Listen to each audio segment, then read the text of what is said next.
শুভ সকাল বন্ধুরা, কেমন আছো তোমরা সবাই? আশা করি তোমরা সবাই অনেক ভালো আছো, আমিও অনেক ভালো আছি। আজকে যেহেতু সোমবার, তাই সকালবেলায় চাটা করে নিচ্ছি। সোমবার বলে না, আমি রেগুলারলি সকালবেলায় চাটা করি, কারণ চা ছাড়া আমার দিন শুরু হয় না। তো আজকে দিদি আসার অনেক দেরি, তো তাই ভাবলাম যে চটপট করে কিছু কাজকর্মগুলো মানে যা যা দিদি আসার আগে করে ফেলা যায় সেগুলো করে ফেলবো। তারপরে আজকে আবার সোমবারের পুজোও আছে। তো এখানে আগে চাটা বসিয়ে দিয়েছি। চাটা বসিয়ে চাটাকে এবার চায়ে চিনি দেবো। চিনি দিয়ে এবারে চিনিটা তোমাদের দাদাভাইকে পুরো ঠকিয়ে দিয়েছে। তোমাদের দাদাভাই কোনো দিন এরকম চিনি আনে না, মানে চিনিটা একদমই পুরো গুঁড়ো গুঁড়ো, আর গুঁড়ো চিনি না মিষ্টি হতে চায় না। তো সেই কারণে একটু বেশি চিনিটা লাগছে। তো এখানে দেখো চা হয়ে গেছে, চাটাকে এবার ছেঁকে নেব। ছেঁকে নেওয়ার পরে আমি ওষুধ খেয়ে নেব, আমার যে মেডিসিনগুলো আছে মেডিসিন খেয়ে তারপরে আমি চা খেয়ে নেব। তারপরে আজকে যেহেতু নিরামিষ, তো তোমাদের দাদা কালকে বাজার থেকে কচি পটল নিয়ে এসছে। তো অনেক দিন ধরেই বলছে যে একটু আলু পটলের তরকারি করো, তো আজকে আলু পটলের তরকারিই করব। তো চলো এবার চা নিয়ে যাওয়া যাক। চা নিয়ে তো চলে এসেছি, আর এখানে দেখো বিস্কুট নিয়েও বসে পড়েছি। ওষুধ আমার খাওয়া আগেই হয়ে গেছিলো। তো এবার চা বিস্কুট খেয়ে নেব। চা বিস্কুট খেয়ে নেওয়ার পরে তারপরে আমি যা যা কাটার আছে, মানে আলু পটল, তারপরে টমেটো লঙ্কা, এগুলো সব কেটে নেব, আনাজপাতিগুলো। এখানে আমি চা খাচ্ছিলাম আর ভাবছিলাম যে কালকে দোল, এবার হয়তো সেইভাবে দুলে সেরকম মজা করতে পারবো না, কারণ শরীরটা খুব একটা ভালো নেই। তো চাটা খেয়ে এখন চলে এসেছি বিছানাটা গুছাতে। সোনা ঘুমাচ্ছিল, সেই জন্য আর বিছানাটা তখন গোছানো হয়নি। এই শীতকালে হয় এক জ্বালা, এত কম্বল এত লেপ কাঁথা থাকে না, আর এখন ভোরের দিকে এত ঠান্ডা লাগে যে লেপ কাঁথা না তুললেই আর হয় না।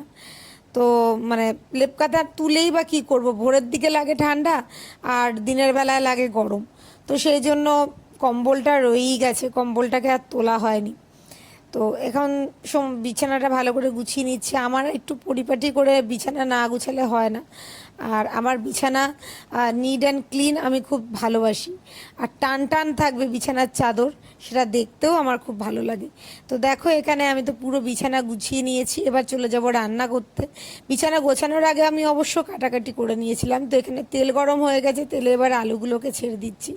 এতটাই তেল গরম হয়ে গেছে, আর আলুর মধ্যে জল ছিল, পুরো এসে গায়ে ছিটেছে আমার। এবার আলুগুলোকে ভেজে নেব।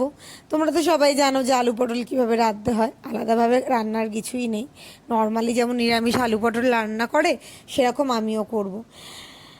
আর এবছর চৈত্র মাসে ভাবছি যে কটা পারবো উপোস করব, জানি না শরীর কতটা কী দেবে।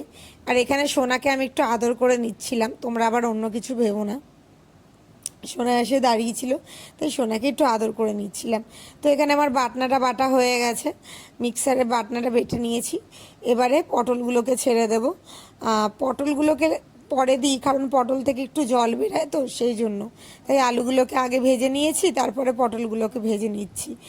আমার আলাদা আজকে কোনো পাত্র নেই, সেই জন্য হাঁড়ির মধ্যেই আমাকে চাল ধুতে হচ্ছে, নয়তো আমি আলাদা পাত্রে চাল ধুই। আমি হাঁড়ির মধ্যে খুব একটা চাল ধুই না, কারণ ধুতে নেই নাকি আয় কমে যায়, এরকম শুনেছি আমার শাশুড়ি মায়ের কাছ থেকে এটা শোনা। তো সেই জন্য আমি ধুই না। তো যেহেতু আজকে দিদি আসার অনেক দেরি, আর অনেক এঁটো বাসন রয়ে গেছে, তো সেগুলো মাজলে আর রান্না করতে হবে না আমার। তো সেই জন্য আমি হাঁড়িতেই জলটা ধুয়ে, মানে চালটা ধুয়ে রেখে দিলাম, ভিজিয়ে রাখলাম। আর এখানে আমার পটলগুলোও ভাজা হয়ে গেছে। এবার মশলা দিয়ে কষিয়ে নিলেই আমার রান্না করা রেডি। আজকে একটু তাড়াতাড়ি করে করার চেষ্টা করছি, কারণ কি সোমবারের পুজো করতে অনেক দেরি হয়। আর এখানে দেখো আমার জন্য একটু গরম জল বসিয়েছি। আমার ডাক্তার বলেছে আমার শরীরের জন্য একটু গরম জল খেতে, তাতে নাকি গ্যাস অম্বলটা একটু কমে। এই যে 1 কাপ গরম জল নিয়ে বসেছি। আর এখানে তোমাদের দাদাভাই আমার সাথে ইয়ার্কি মারছিল। আর ওই দূরে দেখো সোনা দুষ্টুমি করছে, একটু সোনাকেও দেখিয়ে দিলাম তোমাদের যে কী দুষ্টুটাও করতে পারে। তো এখন তোমাদের দাদা একটু বেরাবে, আর আমার দেখো রান্না প্রায় কমপ্লিট। ওইদিকে ভাতটাও বসিয়ে দিয়েছি। এবার আলুটা সিদ্ধ হয়ে গেলেই গরম মশলা দিয়ে নামিয়ে দেবো। পুজোর আর কোনো ভিডিও দিতে পারিনি, কারণ শরীরটা আজকে বেজায় খারাপ লাগছিল। তো তাই একেবারে লাঞ্চটা নিয়ে চলে এসেছি।